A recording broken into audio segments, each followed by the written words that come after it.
you know what? We weren't scared to fail. And when you play the game without being scared to fail, the whole game changes.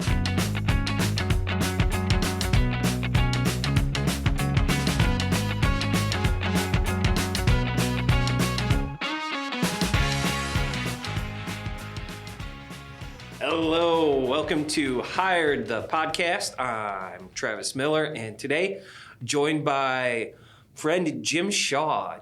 Jim here is the president and co-founder of Zion Solutions Group, a company established not too long ago, 2022. It specializes in supply chain integration and automation solutions. Guy's got over 25 years of experience in supply chain.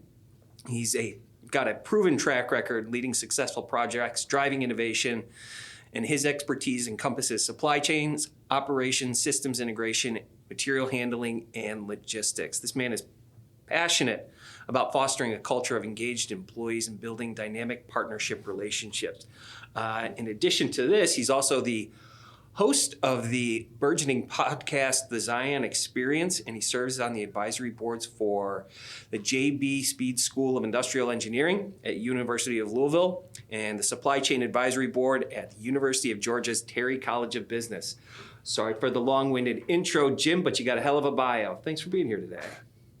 Yeah, thanks for having me, Travis. I really appreciate it. And I'm usually the one reading the bio, and then it's like I'm going out, and I'm the same way. It's like you don't like your bio read. I'm a pretty humble guy, and I have done a lot, but that's not what life's about to me. So, but yeah, I do. I've got a lot of different experiences in life, good experiences. Yep, and I'm sure we'll touch on some of them.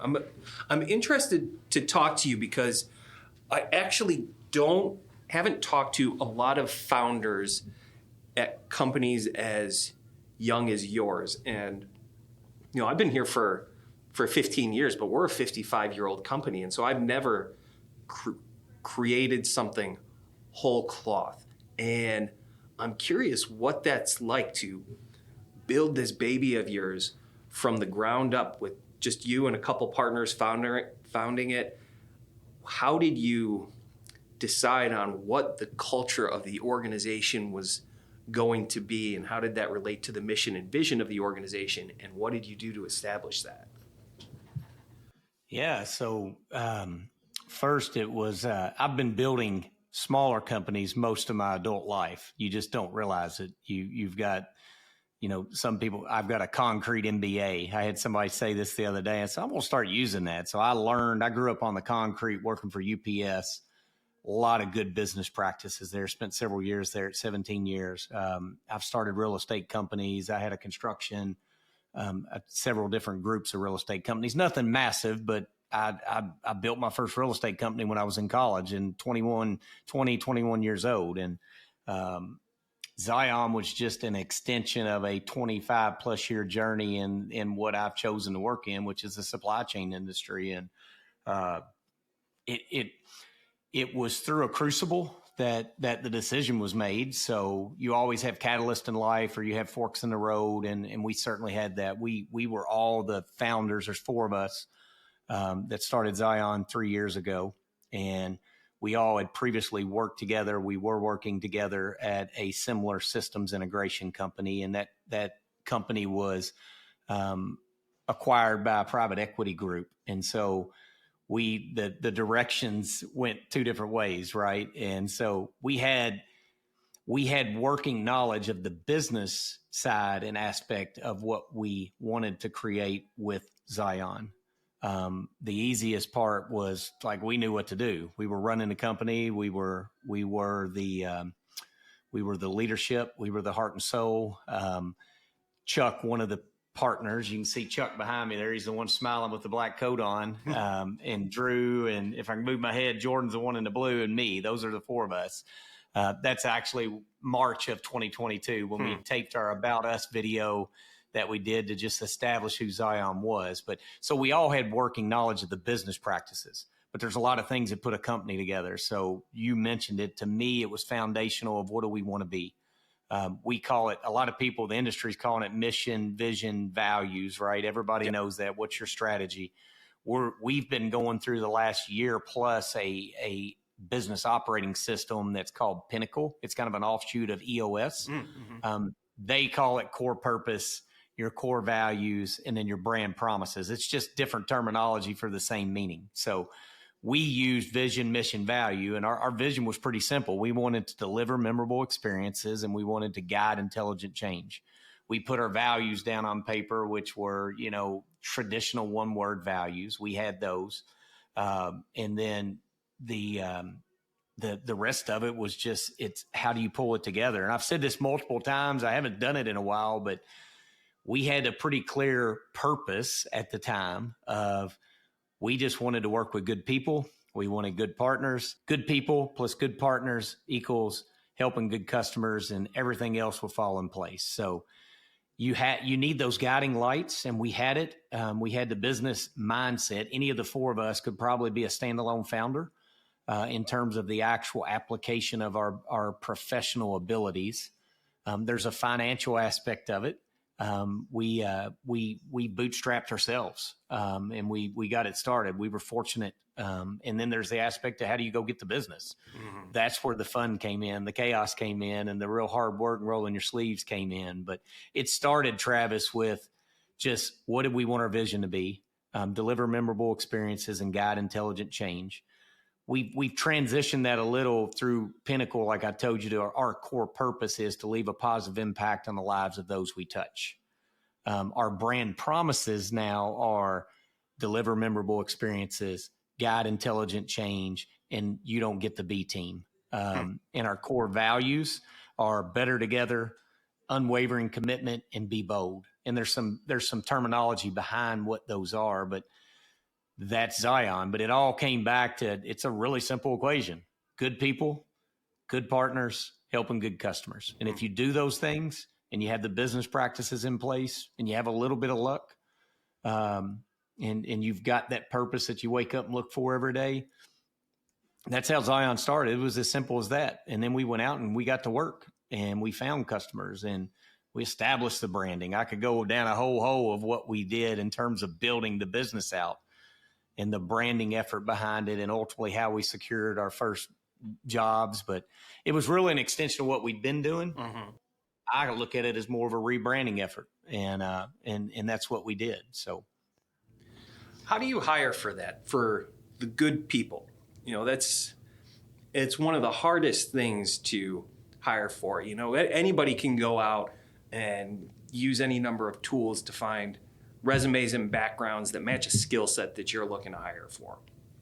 But it's everything under the surface that is the most important part of a person's success with an organization like yours. How do you hire for that? What are you looking for? Yeah, I think hiring to us has been one of those items that's like we've been a natural attractor of people that want to come and work for us. So it's, even if you go back 3 or 4 years ago when the industry got really tight and the salaries jumped, and it was a tight, there wasn't a lot of job openings, right? It was keep and retain, and you were having stay conversations and don't leave conversations and retention conversations. And you were really trying to hold on to the workforce because the industry had boomed so much. But we've been a natural attractor of people. And I think it's culture. People want to work with people they enjoy, right? Money's important. I don't never dismiss that. But my conversation is with the team is you've got to like us. It's not that I only got to like you, but you've got to like us. And so we lead with culture. And then you got to be competitive on the salary and benefits. And then you got the skill set. It's really those are the three things that if I've qualified and interviewed and talked to a lot of people, and anybody that listens to this, when they do, or if they do, they're like, yeah, that was it. My first conversation is just that. It's a conversation. I'm not as involved with the interview process today as I used to be, maybe. But in terms of what we put in, it's conversational. Do they meet our culture? Are we on the same page about what they need in terms of financials and what they're looking for in terms of a compensation package? We have a super competitive compensation package. We, for instance, one of our vacation plans, you hear a lot of unlimited PTO. I have a mandatory PTO of 2 weeks. And then after that, it's like, take as much as you can. And it allows you to do your job, but it's mandatory. it's a twist on unlimited, but it's mandatory that you take 2 weeks. We have a health and wellness credit. We give our team, we have an allowance yearly that to go out and to spend money on anything that makes their health and wellness journey better. Could be a pair of shoes, go buy you a treadmill, could be a gym membership, could be a meal plan, but we've got the comp package that's more than just dollars and cents and hard dollars and cents. And then the skill has to be there.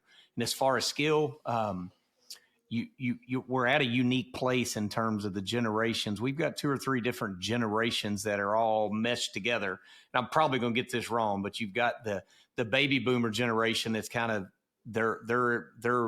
they're nearing the end of their career. Yeah. You've got my generation, which I like the Gen X, I think is what we are, and the millennials. And there was a lot of noise about the millennials, but technically I'm a millennial, but I'm probably more suited to a Gen X. But they're a group, and then this new group is I think it's Gen Z that's all coming together. And I tell you what, they're different. Like there's a stark difference between the generation that's near the end of their career and the Gen Z coming in. And so we look, and I steal this from one of the other guys, Drew, is attitude and aptitude and potential. That's what I'm most concerned with. But the conversation starts, Travis, with it's a play on words, but I want them to be comfortable with us and to look us in the eye and say they can do the job and they want to be here versus me making all the decision that it's me recruiting you. So it's very much, how do you meet in the middle? And it's a partnership. That's how we do everything in life. I use that word very, very intentionally in terms of a partnership. We're not transactional. They don't work for me. They're part of our team. They're part of our family. They're not blood family. Some may be. We got some blood family that works with us, but it's you have the same core ingredients and values of a family, right? You're better together. You're committed to each other. You're bold with each other. You don't walk around words, but whole lot said there, but that's kind of our philosophy. If I generalize it really, really general. Yeah. I hate to generalize even more and lump people into categories, but I am curious if you've noticed any consistencies when you're interviewing people from Gen X versus millennials versus Gen Z. Have you noticed a difference in what they're searching for and what is drawing them and attracting them to you and to Zion? Yeah, I would say the millennials and Gen Z is probably a little more general, and this isn't relevant for everybody, Travis, but it would be like there's a greater sense of belonging and having a voice and being part of something. You know, if you think about the generation that's led us, like it was I had a speaker told us this one time, is very triangular, like top down. That's how the baby boomer generation is really, that was the workforce. Like there is a leader and everybody else is below that leader and they set the direction and you follow. My dad didn't give me an option of what I wanted at the dinner table. I sat down and was expected to eat, right? So I'm more that generation, that Gen X group. And the guy said, okay, so if the boomers are triangles, then the Gen X is more of a rectangle they're a connector. And the millennials, the Gen Zs weren't here. This is how long ago this was. They weren't in the workforce really yet, but the millennials, and I would throw the Gen Z in this as well, as more of a circle, is like our generations have raised our children because we didn't want to be treated like you're going to do this and it's top down and, you don't have an opinion. Now we've asked their opinion and we've, what do you want to eat? And you got 3 different meals at the dinner table sometimes. And so you've created this circle of like, we're in it together. And the Gen X is the bridge between those generational gaps. And he told us, and he said, he made it, how if you go back 5-10 years ago, it's like there was all this buzz around the millennials and like, are they, they're more difficult to manage and all. And I haven't seen that at all. I don't think that's that. I don't think that. Let me put that out there. But he said he was talking to this group of more of the baby boomer generation of like, you created them. You had them at your dinner table. You gave them an opinion. And now it's like, so if you don't like managing them in your business, you've created it. And it's always kind of stuck with me. A guy named Ryan Avery, if you want to look him up, very dynamic speaker, great speaker. Ryan said that at a Mahita conference. Oh, it's been probably 6 to 8 years ago, Travis, but there's a lot of truth to it. But the belonging, the having an opinion, they're all good things. They're all things that you got to learn and be flexible. And I think that's what Zion does well. And why people are attracted to us is we're not stuck in our ways. We're very much a culture of, again, I want good people. Doesn't mean every person, but good people that work within our culture, helping partners. And then we go out and try to find the customers that best, represent our ICP, our ideal customer profile, that we can best service and deliver a memorable experience to and guide intelligent change with. So I thought the traditional org chart was pretty stupid for a long time. I mean, if you look at it, you've got the leader up at the top standing on the shoulders of everyone below him, supporting him up there.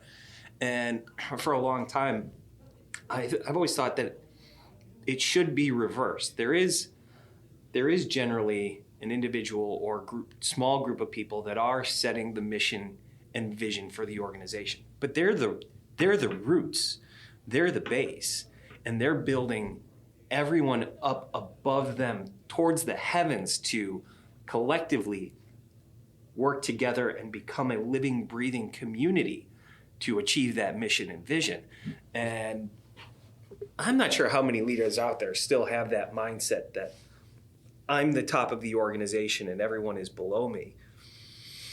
But I think if there are, those are the people that are going to have a difficult time attracting the next generation. These groups of individuals that do really want to be a part of something. If you have a competitive compensation package, and not that product is irrelevant, but that you want to do something great with what your company does, that it helps others achieve even more than they could without your assistance. I think that's how you get people bought into what you're trying to accomplish. And I thought it was very on point what you said earlier, that I need to attract you to me just as much as I need to be confident that you belong here as well. It is a two-way street. It's not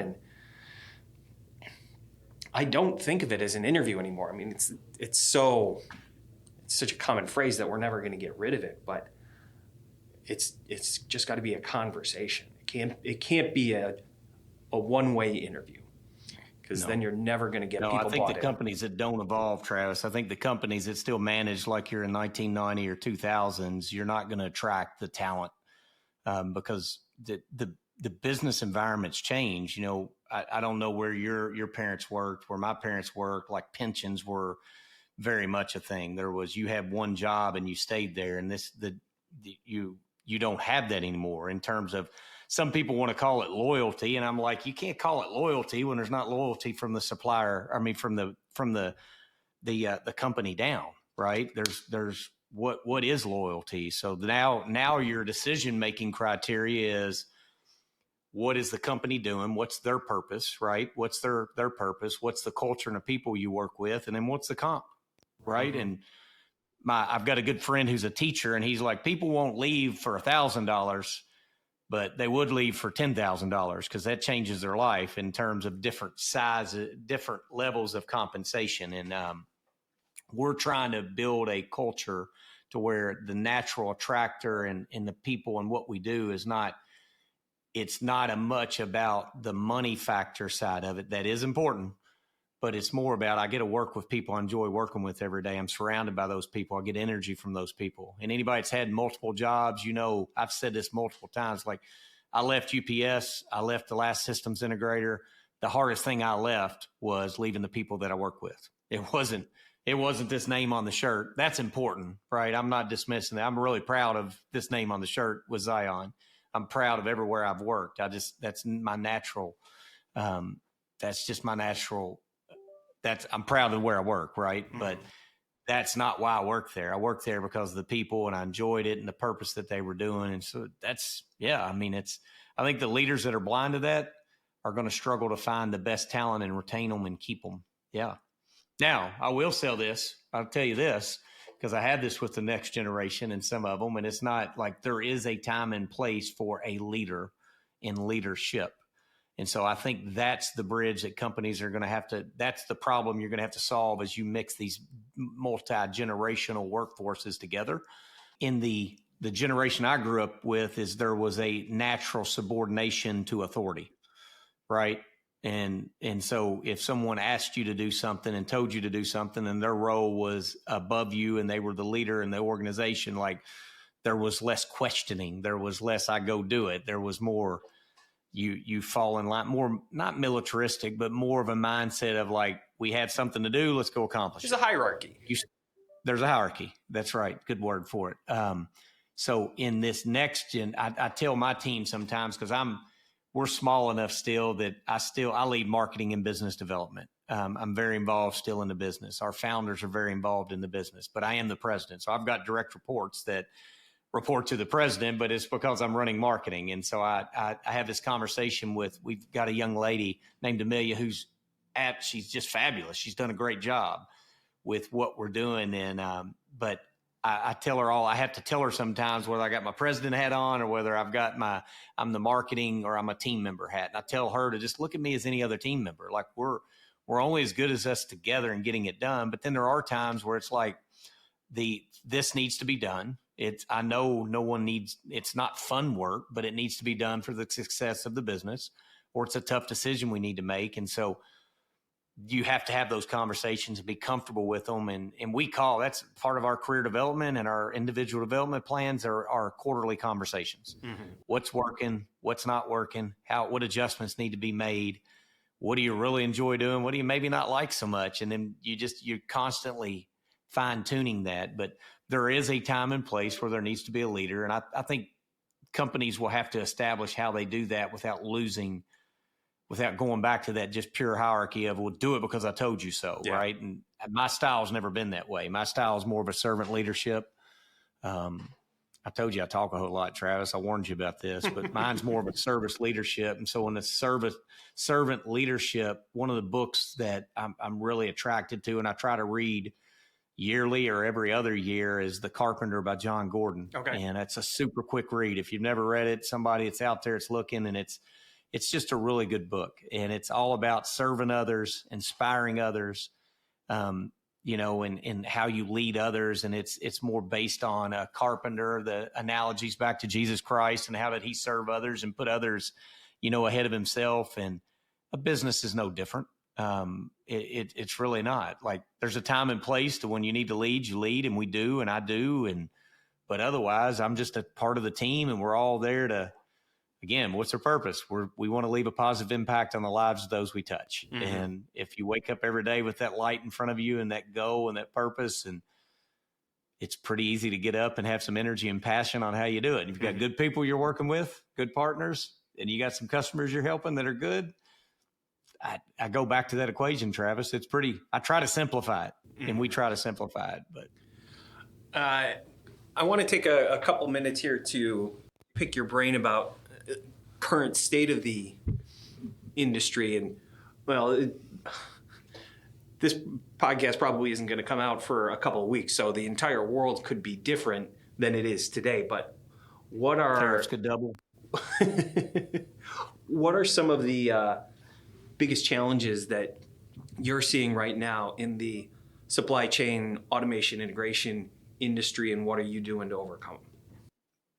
Yeah, I think first and foremost is just the business climate and the geopolitical business climate. And it's not just on one point, it's on multiple points. So that's been tough to navigate. I thought we would get through the election year and then there would be more stability in terms of people are more comfortable to spend money and not hold and wait. So that's one big challenge, just the economy in general. But we're so tied closely to the economy. I mean, we're the movement of goods, right? That's what the supply chain is. And that's what my Zion supports is the intralogistics of building systems that support the movement of goods from point A to point B and getting them to customers. So we're super tied in close to it, and just the economy's up and down, up and down. You see it in the systems integration business anyway. It's always kind of on a 5-year cycle, and it's lumpy is the word we use. So that's one. The other is really just the state of what's the right investment of labor versus automation and robotics and technology. It's been going. COVID really gave it a bump, and I think the post-COVID is we're seeing where the industry is going to kind of fall out into. And then the third point I would say is just the industry is contracting. The big companies are getting bigger. They're merging, they're acquiring. We had some mergers this week of a couple bigger companies. And so the smaller, the more boutique, the more nimble systems integrators are, I don't want to say they're aging out, but you've got a generation that's they're succession planning, and whether the family owned companies are going over and they're being acquired for their relationships and their customers and et cetera. But those are the three biggest ones. And then you asked, so I'd say geopolitical. I would say the state of what's the right level of automation investment, robotics, automation, mechanization versus just truly having labor, and how do you do it?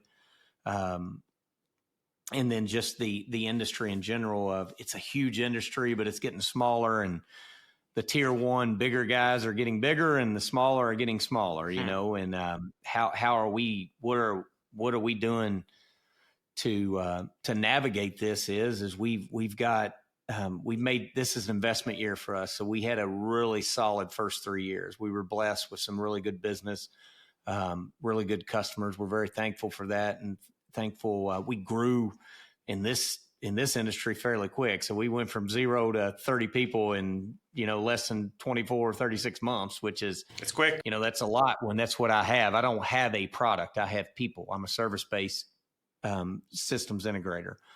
So we are making investments in how we're branding, how we're going after business. Business development has traditionally been relationships or technology or brand. So we've got a very intentional marketing and business development strategy, and we've made investments in that. We brought on a director of business development who's doing fabulous for us, and I was moonlighting it, and Chuck was moonlighting it, and we all were doing it, and it's deserving of somebody that wakes up every day, and that's their primary goal in life. So we did that, and then we made the investment in ourselves in a business operating system, Pinnacle. Which there's a ton of systems like this out there. And I would just encourage, if you're listening to this and you want to investigate it, Pinnacle's a really good one. There's EOS, there's strategy, there's a lot of other ways to get there. But at the end of the day, it's about having in place tools and processes that allow your business to scale and to grow and to be as efficient as possible. So we made that investment. It's been a year, 14, 15-month investment, Travis, and it's not easy work. It's working on the business instead of in the business. And when you're in the business as much as we are, it's just more stuff on your plate. But we know to be the company we want to be 10 years, 7 years, 10 years from now, it's an investment we had to make. And then sometimes it's rolling up your sleeves and getting through the hard times and being smart. We're a super conservative company. We bootstrapped ourselves. We've got all the financial tools and items in place to make really good decisions. And we're always watching our business in terms of managing it well. And so I'd just say those are the three things that we're doing. We're investing in ourselves. We've got a strategy, a longer term strategy. And then the short term, we're rolling our sleeves up and how do we help our customers? And it's hard to deliver a memorable experience. And, but that's what we wake up every day and try to do. So, yeah, especially in the tough times. But I'm almost hesitant to say this, but and it can be hard to hear and hard to hear, especially when times are tough. But I think occasionally a correction can end up being a good thing for the good companies that are doing it, because in the boom times, industries expand greatly. I mean, ours in particular. I mean, can't even begin to count how many new recruiting and executive search firms between mid 2020 and 2023. And I think back to a story I heard back in the 80s. There was huge recession when you and I were kids, huge recession. And the founder of MRI, Alan Schoenberg, was up on stage at a national meeting, and he handed out bumper stickers that said, "The recession called, I didn't pick up." And it's that mindset that if everybody's claiming the sky is falling, you don't have to listen. You can be aware of what's going on out there, but you don't have to listen so long as you're willing to put in a little bit more work than everybody else. And if you can do a little bit more when times are tough, you're going to be the one left standing on the other side. And so many people aren't going to be. And you're going to be able to take so much advantage of times when they are good if you work a little bit harder when times are challenging. And I'd imagine that based on some of your extracurricular activities, that hard work is not something that you shy away from, and that's a value you probably instill in your organization. Yeah, I think it's a really good point. And so, yes, and you need some luck. Like I'm not blind to the fact that like we've been, I'd use the word blessed intentionally, of that we've been blessed with good people in our lives. I think things happen for a reason. That's why Zion's where it's at. We've got a charitable arm of Zion called Acts of Kindness.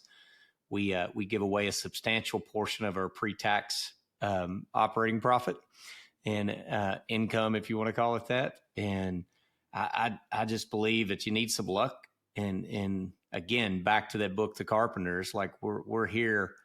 It's easy to be a carpenter, but it's hard to be a craftsman. And we're trying to be a craftsman type company. And anybody can go do work, but to truly do it with a purpose and as a craftsman, like I feel that gets rewarded. And you're never out. Like business, you can be on top now, and 6 months from now, as things don't go your way. But if you're a business out there and you're struggling with this, my advice would be is what you need to do, put it on paper, make the decisions, have the plans in place, understand what we call them levers and levels. Like when do you need to pull lever 1, 2, and 3? And there's going to be, you've got to be built for the tough times. The easy times, it's easy when everything's going and everything's right. And I call it riding the road. The ride going up, it's a lot of work, but it's a lot of fun work. You find out what you're made of when you're coming down, and how you handle that and how you deal with it. And it's not all great. I mean, you got to do, at the end of the day, Zion's bigger than myself or any individual at Zion. Zion's here to serve others, customers, in what we do. And you got to make the right decisions for your company. And you can't do that and react to it with a month, or it's like anything. You couldn't run a marathon and wake up the morning of and never have run before it. So you got to prepare for it. You got to put in the time. You got to put in the work. And I coach youth wrestling, Travis, and we teach our youth wrestlers, like, we're not out building first place champions. Like, that's an outcome that we desire. What we're doing is teaching individuals how to do hard things, how to be disciplined.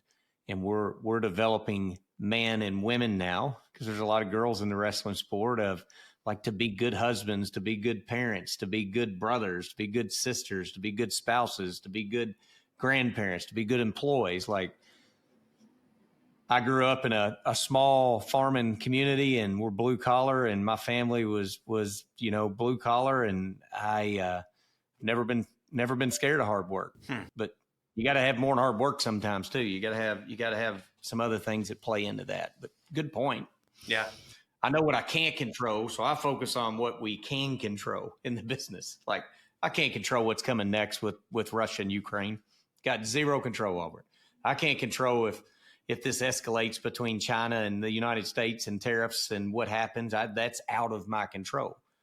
And you think of a traditional SWOT analysis, right? Those are threats I should be aware of. And they're known knowns. So Rumsfeld did a matrix of known and unknown. Yeah. Look it up sometime. It's pretty cool. It's like there's unknown unknowns that nobody can prepare for, but there's known unknowns. And so how do you prepare your business to get through that storm?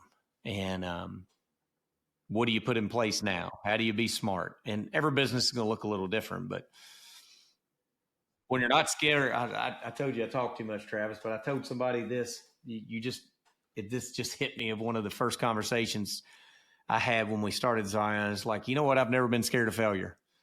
That's why I think Zion is the group that we have here. We weren't scared to fail. You know what? We weren't scared to fail. And when you play the game without being scared to fail, the whole game changes. The rhythm at which you play it, the game's different. It's like, what's the worst that can happen? If you look that in the eye and you see it, you understand it, and you can accept it, you may not like it, that's how my mindset is, whether it's right or wrong. I don't know if other people can get to that point, but it's like, I'm not scared of failure. I don't want to fail. I'm not scared of it. I look at it. I understand it. I'm an engineer, probably a little obsessive about it. It's like, that could be failure. That could be failure. It's like, I've got an audible. If that happened, this would happen. I've never been scared of failure. And I think you got to have a little bit of that to be a founder or an entrepreneur. You got to have a little bit of crazy and fearlessness. Yeah, you do. So what's next? What's next for you and for Zion? Well, we're working our strategy. We've got we most do a 10-year, a decade out. We did 7 years. So we know where we want to grow the business. We've got our eyes set on that. We're like I said, making investments into the team this year. And we're looking at how do you I think one of the keys to a systems integration business of the future is going to be the diversity inside of it. The business is known. It's been for 20, 30, 40 years. It's been lumpy. Big jobs are good.